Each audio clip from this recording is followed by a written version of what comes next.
जीत जाओगे, जीत जाओ। हमारे हृदय की बात समझ लो, हमारी एक बात पकड़ लेना। ये प्रभु, जब हम गंदगी नहीं छोड़ पा रहे, हमारा स्वभाव है, देखो ना, हम नहीं छोड़ पा रहे और इनसे विमुख हो जाते, ये बहुत बुरा हो गया। सुनो उमाते लोग अभागी, हरिता जी शब्द देखो, हरिता जी होई विषय अनुरागी। ये जीत जाओगे, कोई भी तुम्हारी दुर्गति करने में समर्थ नहीं। और इतना आ गया तो तुम महात्मा बन जाओगे, सब छूट जाएगा, सब छूट जाएगा। देखो, परम सुख स्वरूप राधा वल्लभ लाल जी मिलने के पहले आपको जो जो चाहिए वो सब भेज देंगे। मान लेना मेरी बात। जैसे जैसे कदम आपके प्रभु की तरफ बढ़ेंगे तो जो जो तुम्हारी चाहत है सब दे देंगे। अगर आपने ना के सिवा हां स्वीकार नहीं किया तो आगे वो मिल जाएंगे, और अगर आप उनमें रमण करने लगे दे देंगे। जो इच्छा करी हो मन माही, हरि प्रसाद कछ दे, जाओ भोगो। लेकिन सुनहो उमाते लोग अभागी, हृदय की बात कहता हूं, मैं नीच हूं, पामर हूं, नहीं विषयों पर विजय प्राप्त कर सकता, पर हे प्रभु, जब इन्हें नहीं छोड़ सकता तो आपको भी नहीं छोड़ सकता। हमारा स्वभाव है पकड़ना। जब हम काम क्रोध लोभ मोह मद मत्सर नहीं छोड़ पाते नाथ, तो आपको कैसे छोड़ देंगे? नहीं, जीत जाओगे, जीत जाओ। हमारे हृदय की बात समझ लो। ये माया का ऐसा आकर्षण है कि ऐसे कभी कोई करके निकल ही नहीं पाया। मुझ में ताव दे के कोई नहीं निकल पाया। शिव विरंचिका मोहई को है बपुरा आन, बपुरा माने बेचारा, बेचारा और कौन ऐसा है? इन बड़े बड़े महापुरुषों की भी आंखों में, ज्ञान दृष्टि संपन्न नेत्रों में भी भ्रम पैदा कर दे, उसका नाम माया। गरुण महाज्ञानी गुण राशि, देवर्षि भगवान के अवतार। बस समझो, हमारी एक बात पकड़ लेना। ये प्रभु, जब हम गंदगी नहीं छोड़ पा रहे, हमारा स्वभाव है, देखो ना, हम नहीं छोड़ पा रहे, तो नाथ बड़ी गुरु कृपा से आपका नाम आप पकड़ में आए हो।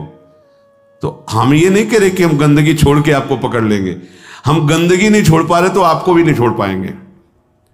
जीत जाओगे, हमारी बात मान लेना, प्रार्थना मान लेना, इस बात की अकाट्य समझ लेना। जन अवगुण प्रभु मान न काऊ, दीन बंधु अति मृदुल। हमसे गलती क्या हो जाती है?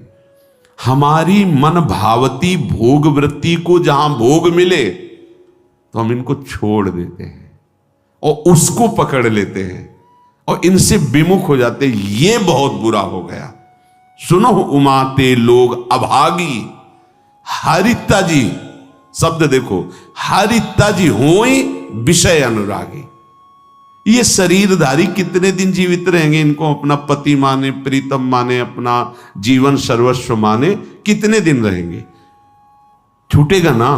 तो इनके अंदर जो बैठा हुआ मेरा प्रीतम है, उससे प्यार कर लो। सब में वही विराजमान है, भावना कर लो। जब हम किसी धातु पर, किसी पाषाण आदि के विग्रह पर, किसी छवि पर भाव करके भगवान प्राप्त कर लेते हैं, तो चलते फिरते इन मूर्तियों पर भगवान को क्यों नहीं हम प्राप्त कर सकते? पर हमारा भगवत भाव हट जाता है और विषय सेवन से व्यक्तित्व भाव आ जाता है। ये स्त्री, ये पुरुष, ये जड़, ये चैतन्य, यही घाटा हो जाता है। हमारी बात मान लेना, ये बहुत सहज और सरल बात है। इतना इतना छोड़ करके आप प्रभु को स्वीकार करें, बड़ी कठिन बात है। और ये हम कोई मनमानी नहीं कह रहे हैं। महापुरुषों द्वारा बिगड़ी जन्म अनेक की, अब ही सुधरे आज अभी सुधर जाएगी। तो आज अभी क्या छोड़ देंगे भाई? हम बहुत जन्मों का हमारा संस्कार है, भोगों का, विषयों का, गंदी आदतों का, तो हम छूट जाएगी, अभी छूट जाएगी? नहीं, अभी पकड़ लोगे। पकड़ तो लोगे ना। बोले हाँ, क्या हो ही राम को, हे प्रियाजू मैं आपका, ये तो पक्का है आपके लायक ना भी हूं, न कभी था न कभी हो पाऊंगा। अपनी तरफ से पक्की बात है, चाहे जितनी कोई डींग हाके, अपने लोग पूरा जीवन इसी मार्ग पे उनकी कृपा से चले, उस अनुभव से कह रहे हैं, चाहे जितनी डींग हाको, अभी बुद्धि परमात्मानंद में है, थोड़ी देर में विषयानंद में पहुंच जाती, इसका पता ही नहीं लगता। इस दुष्ट का भरोसा ही नहीं है।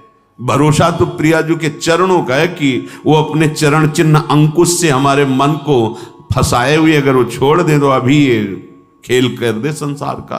बहुत विचित्र है, बहुत विचित्र। निज अनुभव ये कहो खगेसा। आचार्य चरण कहते हैं, हितजू महाराज, ना जानो छिन अंत कवन बुद्धि घटई प्रकाशित। कोई भरोसा नहीं, ये बुद्धि कब कहां कैसे। भरोसा तो भरोसो दृढ़ इन चरणन के। हमारे हृदय की बात हमारे गुरुजनों से जो प्राप्त हुई है, हम छोड़ नहीं पा रहे हैं, असमर्थ हैं, पर हम पकड़ने में बड़े चतुर हैं। तो प्रभु गुरु कृपा से आप का नाम, आपकी बात, आपका आश्रय पकड़ में आया है। आपको देख तो नहीं पा रहे, आपका आश्रय पकड़। तो जब ये नहीं छोड़ सकते तो हम आपको भी नहीं छोड़ सकते। ये जीत जाओगे, कोई भी तुम्हारी दुर्गति करने में समर्थ नहीं। और इतना आ गया तो तुम महात्मा बन जाओगे, सब छूट जाएगा, सब छूट जाएगा। क्योंकि जैसे जैसे ज्ञान का प्रकाश होगा, अज्ञान नष्ट होता चला जाएगा। अगर हम इससे कोई कहे कि सब छोड़ करके फिर प्रभु की शरण में आओ, तो असमर्थ, सब असमर्थ हैं, सब। घोर वैश्याचारी भी, वैश्यागमन करने वाले भी जब भगवान की शरण में आए तो महात्मा बन गए। करो सद्य ते साधु समान। हमें तो एक ही बात समझ में आई है कि इनकी कृपा से इनको जाना जाता है, इनको पाया जाता है, इनकी साधना होती, इनका भजन होता है। सच्ची बात कह रहे हैं, अपनी तरफ से हम शून्य हैं। अपने को देखा है, अपनी तरफ से हम शून्य हैं, कोई भी अंक नहीं है। कोई अंक है तो आपकी कृपा का है, अन्यथा नहीं है। ये निष्ठाएं इन्हीं की कृपा से जागृत होती है। जब दिखाई देता है अब कोई सहारा नहीं, तो ये बेईमान मन फिर भागता है प्रियाजू के चरणों की तरफ कि अब कोई रास्ता ले, अब तो पकड़ ले, अब तो पकड़ ले। जब कोई तेरा ले तो पकड़ ले, ये कृपा होती है। और इसका स्वभाव पकड़ लेता है तो छोड़ना बड़ा कठिन होता है। बस यही हमारी विजय का हेतु होगा। अगर हम सत्संग के द्वारा भगवत नाम, भगवत धाम, भगवत चरण सेवा की निष्ठा पकड़ ले, काम हो जाएगा। बिल्कुल सरल मार्ग है। हम नहीं छोड़ पा रहे हैं तो हम पकड़ने वाले स्वभाव वाले, तो हम पकड़ लेते हैं। आपको कैसे छोड़ेंगे जब गंदी बातें नहीं छोड़ पा रहे, तो आपको कैसे छोड़ेंगे। पर इसकी चाल माया की है, वो आपको आकर्षित करके प्रभु को छुड़वा देगी, और छुड़वा देती है। बस यहां नहीं कोई हमें बीच में कमजोरी रखनी। हम नीच हैं, पामर हैं, पर आपके हैं, इस पर कभी संशय नहीं हो सकता। हम ये नहीं कहते कि आपके लायक हैं, पर प्रभु नालायक हैं पर आपके हैं, बस इसमें संशय। ये बात नहीं हो सकती कि आप हमें छोड़ो और ये ले लो। नहीं, हम इसे नहीं छोड़ पा रहे पर आपको घसीटेंगे अपने साथ। अब आपके गले पड़ गए, अब आपके गले पड़ गए। अब ये पट्टा आपके नाम का है। अब आप देख लो किसको रोकना है, किसको हटाना है, वो आप जानो नाथ। अब आपको नहीं छोड़ सकता। क्षुत्रिड वाधास त्वसैहास तदपि नहीं पदम यामी वृंदाटवीति। अब हम एक कदम भी धाम को नहीं छोड़ सकते, चाहे जैसी परिस्थिति। ऐसे ही हम निरंतर नहीं जप पा रहे, पर कोशिश करेंगे कि नाम हमसे न छूटे। हम प्रभु के ध्यान में नहीं, पर हमारे चित्त में बात बैठ गई कि शरणागत वात्सल्य समुद्र प्रभु, मुझे आपका भरोसा है, आपका सहारा है। ये अंदर की बात कह रहा हूं, ये आपको महात्मा बना देगी। अपने मन की बात जो प्रभु की बात से मिले वही प्रमाणित मानी जाती है। भगवान कह रहे हैं, अपिचेत सुदुराचारो भजते माम अनन्य भाग। अनन्य भाग भजन का मतलब वो निरंतर भजन नहीं कर रहा, उसने भाव कर लिया है कि अब मुझ जैसे दुराचारी पापी का एक ही भरोसा है, केवल भगवान।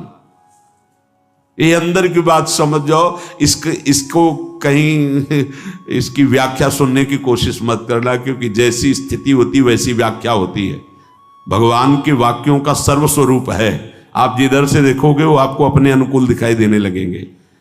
एक बात आंतरिक जो हमारे हृदय में गुरु कृपा से समझ में आई है कि हम जैसे भी हैं, देखो भगवान के वचनों से प्रमाणित है, इससे बड़ी कोई बात नहीं होगी। जो नर होए चराचर द्रोही, आवे सभय शरण तक मोही। चराचर का द्रोही है, पर वो भयभीत हो गया कि अब मेरा कोई सहारा नहीं है, प्रभु के सिवा मुझे कोई नहीं बचा सकता, मैं इतने पाप किए हूं। भगवान भगवान कह रहे हैं, उसके लिए कह रहे हैं जो शब्द है, तज छल कपट मोह मद माना, करो सद्य ते साधु समाना। इसका अर्थ ऐसे लिया जा सकता है कि वो छल कपट मोह मद मान का त्याग कर हमारी शरण में आवे तो हम उसे साधु बना देंगे शब्दावली से, लेकिन भाव में ऐसा नहीं है। फिर महाराज साधु क्या बनाएंगे, वो तो साधु हो गया। जो छल कपट मद मान इन सब का त्याग करके आपकी शरण में आया है तो आप साधु क्या बनाएंगे, तो साधु है ही, इसी को तो साधु कहते हैं। तो यहां भाव ये है कि तज, मैं त्याग कराऊंगा, उसके छल कपट मद मान का त्याग कराकर करो सद्य, जो करो शब्द है वहां यहां से लागू होगा पूरी चौपाई में। तज छल कपट मोह मद माना, करो सद्य ते साधु समाना। उसको सब त्याग, क्योंकि उसे ही त्यागना है ना, तो मैं उसे सामर्थ्य देता हूं, वो छल कपट मोह मद मान का त्याग कर देता है और मैं उसे साधु स्वरूप। और भगवान गीता जी में इसी श्लोक में कहा अपिचित कि उसे मानो वो साधु हो गया क्योंकि मेरी शरण में आ गया है, अब मैं संभाल लेता। भगवान का आश्रय लेकर भरोसो दृढ़ इन चरणन के, दृढ़ता पूर्वक। ये दृढ़ता तुम्हारी फिसलाने के लिए बहुत से ऐसे माया जाल फेंकेगी, तुम्हारी अश्रद्धा हो जाए, तुम्हारा प्रश्न जोरदार हृदय में प्रकट, तुम्हारी प्रिय जगह में जहां ममता है आसक्ति वहां प्रहार करेगी माया। फिर हे भगवान, नहीं नहीं, आपका था, आपका है, आपका रहेगा प्रभु, अब नहीं, अब धोखा नहीं, आपके सिवा नहीं। ये बड़े बड़े भक्तों के जीवन में देखो ना, उसी पुत्र के ब्याह के में ठाकुर जी जा रहे हैं, वही पुत्र जो अंतर ध्यान व्रत करताल उठा के नाच रहे नरसिंह मेहता, हे गोविंद तेरा सब मंगलमय, अच्छा किया, अब निरंतर और चिंतन आपका बढ़ेगा। पर ये निष्ठावान ही कर सकता, नहीं तो नहीं। ये क्या रात दिन भजन करते हैं पुत्र, वो भी राधे राधे। श्रीवास जी को देखो, हर महाभागवत को देखो, ये आने जाने वाला देश है, टिकाऊ नहीं है। ये परिवर्तनशील नाशवान शरीर है, अविनाशी नहीं है। यहां जितना खेल है बस होश में खेल लो, इस खेल से मुक्त हो जाओ। यही होश है कि और कुछ छोड़ पाओ ना छोड़ पाओ, इनको मत छोड़ना, इनको पकड़ लो, जीवन कृतार्थ हो जाएगा। चलते हैं महाभागवत पांडवों के पावन चरित्र में प्रसंग चल रहा है। महाराज युधिष्ठिर को दुखी देखकर उनके मामा जो माद्री जी के भाई शल्य, वो प्रसंग सुनाया कि आप और द्रौपदी को ही केवल दुख नहीं हुआ, देवराज इंद्र और उनकी पत्नी शची को भी महान दुख भोगना पड़ा है, आप चिंता ना कीजिए। तो उन्होंने पूछा क्या दुख भोगना पड़ा, वो तो त्रिभुवन पति हैं। तो प्रसंग चल रहा था, त्वष्टा जी के हृदय में द्वेष भाव देवराज इंद्र की प्रथा, उन्होंने विश्वरूप को मंत्र बल से प्रकट किया, देवराज इंद्र ने वज्र के द्वारा उनका, फिर उन्होंने वृत्तासुर को प्रकट किया, फिर वृत्तासुर का कल चरित्र आपने सुना। अब जो वृत्तासुर से ब्रह्म हत्या प्रकट हुई, वो इंद्र को कहीं भी शांति नहीं लेने दे रही थी। तो जल को एकांत देश में जाकर जल को स्तंभित करके कमल नाल में सूक्ष्म रूप से प्रवेश होकर के वहां रह रहे थे। अब देवराज इंद्र पद खाली था, तो समस्त ऋषि देवताओं ने देखा त्रिभुवन में अराजकता फैल रही। तो लोकपाल देवता ब्रह्म ऋषि सब विचार करने लगे कि त्रिभुवन पति पद पर किसका अभिषेक होना चाहिए। इस समय त्रिभुवन में कौन है जिसे त्रिभुवन पति पद दिया जाए। तो देखा गया तपस्या में, यज्ञों में, दान पुण्य में, धर्म में बहुत बढ़े हुए महाराज नहुष जी हैं। उनके पास देवता ऋषि सब गए, प्रार्थना की। तो नहुष ने कहा कि मैं आपके सामने बहुत दुर्बल हूं, मेरे में इतनी सामर्थ्य नहीं कि मैं आप देवता और ब्रह्म ऋषियों का शासन कर सकूं। राजा वही होता है जो सबसे बलवान होता है, मैं तो निर्बल हूं आपके सामने। तो ये सुनकर के संपूर्ण देवता ऋषि मुनि स्वर्ग के राज्य का पालन करने के लिए उनसे कहा, अच्छा तो तुम इस बात से अपने को कमजोर मान रहे हो, तो हम ये वरदान देते हैं। समस्त देवता ऋषियों ने कहा, देवता दानव यक्ष ऋषि राक्षस पितर गंधर्व भूत मनुष्य जो भी आपके सामने दृष्टि में आ जाएगा, उसका आधा तेज बल तप बल सब आप में आ जाएगा। अब आपको कोई परेशानी, आप स्वर्ग में ब्रह्म ऋषियों के द्वारा आदर पाकर के त्रिभुवनपति आसन पर बैठे। धर्म को आगे रख करके राजा नहुष को अभिषिक्त किया गया, अभिषेक किया गया वेद मंत्रों द्वारा, और परम दुर्लभ देवराज इंद्र के पद पर उनको बिठाया गया। अब को नरस जन्मा जग माही प्रभुता पाहि जाहि मद नाही। कौन ऐसा है जो संसार में बड़ा पद मिल जाए और अभिमान ना आ जाए? यही रोग इनको भी लग गया। त्रिभुवनपति पद कुछ दिन तो ठीक से चला, इसके बाद मद जो है अपना प्रभाव दिखाने लगा। उनको लगा जब मैं देवराज पद का भोग कर रहा हूं तो फिर इनसे क्या। सभासदों को बुलाया, बड़े बड़े लोकपाल देवता सब उनकी सभा में बैठते हैं। कहा पूर्व इंद्र की जो महारानी सची हैं मेरी सेवा में उपस्थित किया जाए, उनको आज्ञा दिया जाए। मेरी आज्ञा है मेरी सेवा में उपस्थित हो, क्योंकि जब देवराज पद का अधिकार मुझे प्राप्त है तो उनका भी। सची देवी आज रात्रि में मेरे महल में पधारे, मेरी आज्ञा सुना दी जाए। ये जब सची देवी से प्रार्थना की गई तो बहुत घबरा गई, दुखी हो गई। पातिव्रत धर्म से युक्त है, उनका तो आश्रय भगवान बृहस्पति जी हैं। वो अपने महल से निकली और बृहस्पति जी के चरणों में जाके कहा, गुरुदेव मैं आपकी शरण में हूं, आप मेरे पातिव्रत धर्म की रक्षा कीजिए। नहुष इस समय इंद्र पद में है और उसने ऐसी आज्ञा की है, और मैं अपने प्राण वल्लभ देवराज इंद्र के सिवा किसी भी पुरुष को पुरुष रूप से कभी देखा ही नहीं, स्वीकार ही नहीं किया। मैं एक पतिव्रता हूं और भगवान आपने भी मुझे सौभाग्यवती का आशीर्वाद दिया है, तो क्या मेरा ये दुर्भाग्य होगा? प्रभु आप मेरी रक्षा कीजिए। आपकी वाणी परम सत्य होती है। हे देवगुरु, आपने आज तक जो बोला है कभी मिथ्या नहीं गया। आपका पूर्वोक्त वचन की सौभाग्यवती हो, वो मेरा सुरक्षित रहना चाहिए।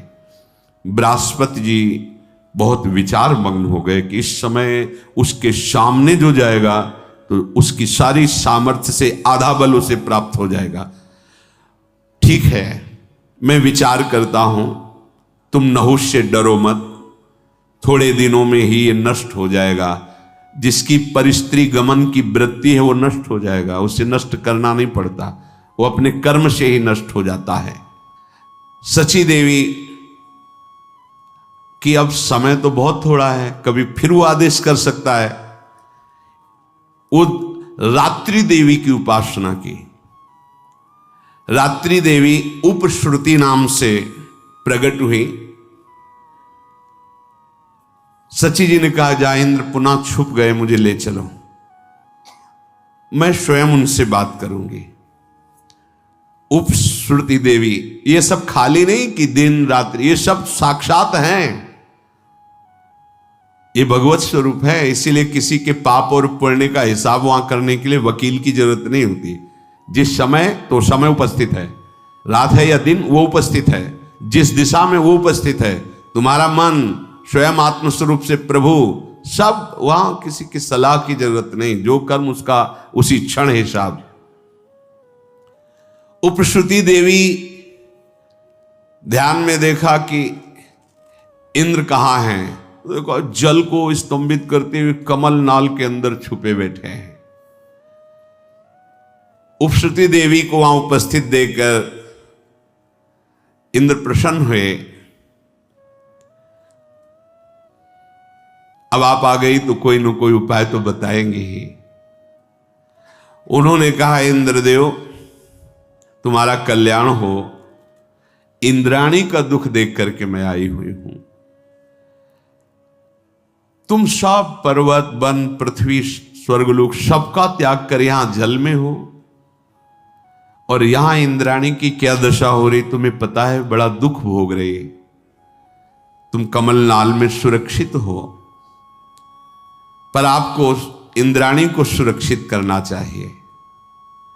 देवराज इंद्र ने कहा कि इस समय मैं असमर्थ हूं। नहुष बहुत बड़ा बलवान है और वो कुचेष्टा पर उतारू है। तीनों लोगों में कोई ऐसा नहीं कि उसे सुधार सके। मैं इसमें क्या कर सकता हूं? वो पापपूर्ण विचार रख रहा है। उनका अपने आप को आप प्रकाश में लाइए, अपने तेज से आप देवताओं का जो शासन पद उसे स्वीकार कीजिए। इंद्र ने कहा, देवी इस समय पराक्रम मेरे में नहीं है, नहुष में है। देखो कितना बड़ा पद मिला, कितनी बड़ी कृपा मिली, चूक कैसे हो जाती है। इसीलिए जब तक भगवत आराधना में नहीं चित्त डूबता या भगवत आराधन संतों के शासन में नहीं रहता तो बड़े बड़े से चूक हो जाती है। इसीलिए चाहे शिव बिरंची सम होई, गुरु बिनु भव निधि तरह न कोई। तुम्हें गुप्त रूप से एक कार्य करना, मैं उपाय बता देता हूं। अब इंद्र जी उपाय बता रहे कि तुम नहुष के पास जाना, निर्भय रहना, और उससे कहना जगतपति हो तुम, तुम्हारा पूरा अधिकार है जगत पर।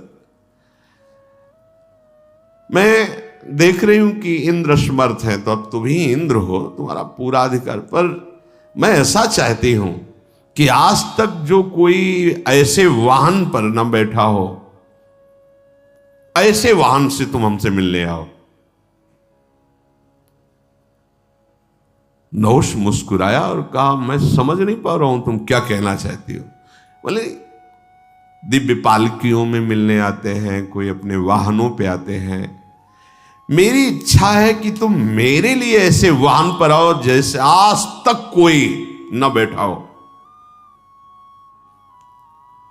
तो तुम केवल इशारा कर दो, वैसे ही मैं आऊंगा। इंद्राणी बोली, आप मेरे पति हो सकते हो, पर मेरी अभिलाषा के अनुसार आओ। पहले के जो इंद्र थे ना, वो मेरे से मिलने जब आते थे तो ऐरावत हाथी पे आते थे, कोई कोई हंस पे, कोई किसी पे। पर मेरी इच्छा है कि भगवान विष्णु तक जिस वाहन पे न बैठे हो, ऐसे वाहन पर बैठ कर आओ, क्योंकि आप तो बहुत बलवान हैं। प्रसन्न हो गया नहुष। बोलो तुम। बोले, आज तक ऋषियों की पालकी में बैठ के कोई नहीं चला त्रिभुवन में। ये जो सप्त ऋषि हैं, ये पालकी पे हो और आप बैठ के आए, फिर मैं आपका स्वागत करूंगी। देवराज इंद्र ने बताया था ये ऐसा तुम करो, बस मैं आपको स्वीकार करती हूं। उसने कहा, ये कौन सी बात है, सब मेरे आदेश के अंतर्गत है। भूल गया, ये भारी अपराध करने जा रहा है। मेरे सामने कोई भी ऋषि ठहर नहीं सकता, क्योंकि उसकी आधी तपस्या बल मेरे पे आ जाता है। मैं जो आदेश करूंगा सब करेंगे। तुम जाओ अपने भवन में, और मैं सप्त ऋषियों की पालकी पे आ रहा हूं। कितना बड़ा अपराध! जो जगत बंदनी महापुरुष हैं, जिन्हीं के आशीर्वाद से इंद्रासन पद पे बैठा था, बुद्धि भ्रष्ट हो गई। ये देखो, जब परिस्थिति गमन किया जाता है तो बुद्धि का निर्णय गलत हो जाता है। बुद्धि बिगड़ गई, बुद्धि का बिगड़ जाना ही नाश है। कामः संजायते क्रोधा, क्रोधा स्मृति विभ्रमा, स्मृति भ्रंशात् बुद्धिनाशो, और बुद्धिनाशात् प्रणश्यति। बुद्धि का नाश ही सर्वनाश कहा जाता है। देवी, मैं तो तुम्हारा दास हूं, तुम जो आज्ञा करोगी वही करूंगा। सुंदर मुख वाली सची बाहर से मुस्कुराते हुए अंदर से कि अब तेरा नाश निश्चित है, क्योंकि जिन ऋषियों का चरणामृत इंद्र को भी पावन करता है, उन ऋषियों की पालकी पे बैठते ही तेरे सारे सुकृत नष्ट हो जाएंगे। जो मां नहीं मात पिता नहीं देवा, साधुन सन करवावें सेवा, जिनके ये आचरण भवानी ते निश्चर समझानो प्राणी। हाँ, बहुत संभल कर संत महात्माओं के पास जाना चाहिए, बहुत संभल के, दैन्यता से। सारा सुकृत नष्ट हो जाएगा। अगर आप बैठ नहीं पाते तो खड़े रहो, 1 सेकंड में नमस्कार करो, निकल जाओ। बैठने की जरूरत है, वो तुम्हारे लिए कुर्सी ला के रखेंगे, तुम हो क्या। बस यही जहां भूल हो जाती है ना कि मैं अमुक पद में हूं, डालो कुर्सी डालो, तो डाल देंगे, भगवान के दास हैं, आसन बिछा देंगे, तुम्हारे आगे झुक जाएंगे। पर तुम जिनके बल पर पदाधीश बने थे वो पुण्य तुम्हारे नष्ट हो जाएंगे, खोखले हो जाओगे। आए थे बलवान बनने के लिए, गए निर्बल होकर के। इसीलिए बहुत बहुत सावधान। महाराज दुष्यंत जब कर्ण जी के आश्रम में जा रहे तो हमने पढ़ा, उसमें नंगे पैर छत्र हटा के, शीश की पाग हटाकर, एक केवल अंगरक्षक, वो भी प्रधान गेट तक वहीं छोड़ दिया, अकेले दैन्य भाव से, दीन होकर, राज चक्रवर्ती पोशाक पे नहीं, दीन होकर ऐसे। महापुरुषों द्वारा दिए हुए आसन को प्रणाम करके हट के बिना आसन के बैठना चाहिए। अगर उनके दिए आसन पर बैठ गए, क्षमता तुम्हारी नहीं है, तो सारे सुकृत नष्ट हो जाएंगे। जैसे देवती जी, मनु जी, शतरूपा जी जब करदम जी के आश्रम पर गए तो 3 आसन बिछाए। सम्राट पद पर भगवत स्वरूप हैं महाराज, आसन को प्रणाम किया, बैठे। शतरूपा जी पर देहूति जी ने आसन को प्रणाम कर खाली आसन पे बैठी। देख लिया बुद्धि प्रवीण है, हमारी अर्धांगिनी पद के अधिकारी है। संत महात्माओं का स्वरूप बड़ा दैन्य होता है। वहां यह सावधानी रखनी चाहिए कि उनके द्वारा कोई हमारी परिचर्या नहीं होनी चाहिए। हम गए हैं उनका कृपा प्रसाद लेने, अब वो खड़े, आपको कुर्सी चाहिए, हाँ जी, और वो विरक्त संत कुर्सी उठा के ला रहा है, आपको बैठा रहा है। आप ठीक है, आपका कमर ठीक नहीं, टांग ठीक नहीं, एक बार एक दर्शन की बस हम बैठ रहे हैं, हम सुन लेंगे यूट्यूब में, आपके सामने नहीं बैठ जा रहे हैं। या हम कष्ट से कि सीढ़ी में नीचे बैठ जाते हैं, सुन लेते हैं। नहीं, अगर बैठने लायक हो बैठ जाओ, नहीं खड़े दर्शन करो, चले जाओ, जरूरत नहीं है। उनके द्वारा दी हुई सेवा तुम्हारे सुकृत नष्ट कर देगी। पर वो जब बुद्धि प्रवीण नहीं होती तो फंस जाती है। हम देखते हैं गुरुजनों के सामने आसन पे नहीं, आसन उनसे श्रेष्ठ हो, तप में, भजन में, तो भी प्रणाम करके आसन को माथे से प्रणाम फिर बैठा जाता है। ऋषि मुनि संत महात्मा, इनके पास उनके दिए हुए आसनों को हटा दिया जाता है, समेट के रख दिया जाता है। उनका तो स्वभाव सम्मान, हम इसके योग्य नहीं। दैन्यता, कमा के चले जाओगे, लेके चले जाओ, नहीं तो गंवा के चले जाओगे। यही देवराज इंद्र ने विचार करके कहा, जाओ सप्तऋषियों की पालकी में वो आए, ऐसे उसको प्रेरणा करो। अब इसने आज्ञा की, जिसमें बड़े बड़े महापुरुष हैं, पूरी सृष्टि का संचालन उनके तप से होता है। बृहस्पति जी के घर पे इंद्राणी, और दुष्टात्मा नहुष तो एकदम बावरा हो गया, समझ ही नहीं पाया कि मेरे नाश की बात हो रही है। बहुत होश में रहना चाहिए। फोन कर दिया, गाड़ी भिजवा रहे हैं, उनके लिए VIP व्यवस्था, खान, ये तुम्हारा पतन करवा देगा। एक जगह तो अहंकार नष्ट होना चाहिए तुम्हारा। संत गुरुदेव के सामने तो तुम्हारा अहंकार नष्ट, कोई पदवी तुम्हारी नहीं। अगर पद में देखो तो अखिल कोटि ब्रह्मांडों के स्वामी का दासत्व पद है, वो परम पद पे आरूढ़ महापुरुष। तुम्हारा पद क्या है? 4 दिन की चांदनी फिर अंधेरी रात, कर लो मनमानी। वो अगर दैन्यता से झुक रहे हैं, तुम्हारे मंगल के लिए झुक रहे नहीं, वो परम पद में विराजमान है। अखिल लोक चूड़ामणि अनंत ऐश्वर्यों के स्वामी भगवान के वो ऐसे दास हैं कि अजित भगवान उनके अधीन हैं। वो ये न समझो कि भिखारी है, साधु महात्मा है, कुछ दे ले लिया और अपनी पोजीशन, पहले आके अपनी पोजीशन, हम अमुक पद पे हैं, अमुक पद। तुम क्या पद में हो? हम परम पद के दासत्व से युक्त होकर तुम्हें वहीं ले जाने के लिए भगवान ने हमारे पास भेजा है, उसी परम पद का परिचय। तो दैन्य, अगर दैन्य नहीं तो कुछ नहीं। हम तो चरणामृत उतार के पिएंगे आपका, क्योंकि चरणों में श्री हरि का वास है, उनका धोवन हम पिएंगे। लेकिन आपका क्या होगा? आपकी स्थिति कहां है? सब खो के जाओगे और सोचोगे साधु दर्शन के बाद अशांति कैसी, ये कैसे विघ्न उपस्थित हो रहे हैं, क्योंकि खो दिए सब। लेने जाने वाले को बहुत सावधान, अपनी झोली मजबूत रखो और दृष्टि, कोई सेवा, कोई दोष ना होने पावे और कोई सेवा उनकी स्वीकार न करो। वो तो करेंगे सेवा, आप स्वीकार, बहुत बहुत चरणामृत प्रसाद और उनकी चरण रज माथे पे। नहुष से चूक हो गई, सप्त ऋषियों को पालकी में जोतने का आदेश कर दिया। बस जीवन में ध्यान रहे, आगे का चरित्र तो फिर सुनेंगे। जीवन में ध्यान रहे, कभी ऐसी हमारी बुद्धि भ्रष्ट ना हो जाए कि जो जिनके द्वारा हमारा परम मंगल होना, उनके द्वारा हमारा अहंकार पुष्ट होने लगे। इस पर सावधान हो जाना।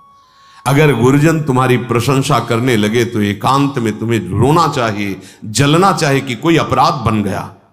अरे नहीं नहीं नहीं, जिनकी वाणी और कृपा दृष्टि से मेरा अहंकार नष्ट होना चाहिए था, वहां ये पुष्ट हो रहा है। अब तो मेरी दुर्गति हो जाएगी अगर ये प्रशंसा करेंगे, ये शासन करें तो नाच देना, नाच पड़ना चाहिए। आप कोई बिगाड़ नहीं सकता, क्योंकि इनकी करुणा दृष्टि हम पर है। हम लोग संत गुरुजनों से अनुकूलता चाहते हैं, हम अपनी दृष्टि के अनुसार चलाना चाहते हैं। हमसे ऐसे मिलो, हमसे बात करो, हमसे ऐसे नहीं। हम देखें अपने हृदय में सोचकर, दैन्य भाव से रहो। जो तुम्हारे हृदय की बात है वो तुम्हें सुनने को मिल जाएगी, वो तुम्हारी भावना की पूर्ति हो जाएगी, कामना की पूर्ति हो जाएगी। करोड़ों कल्प तरु भगवत प्रेमी महात्माओं के समान नहीं हो सकते, क्योंकि उनकी करुणा कृपा भगवान से मिलाती है। कल्प तरु तो लौकिक विषयों को देता है, केवल भाव शुद्ध हो जाए। बड़ी चूक हो गई, इतनी बड़ी पदवी, इतना बड़ा तप यज्ञ करने वाला महापुरुष नहुष चूक हो गई। ऋषियों को पालकी में जोत दिया, निंदनीय कर्म, महानिंदनीय कर्म। अब आगे जो दशा होगी उसको आगे श्री राधा वल्लभ लाल।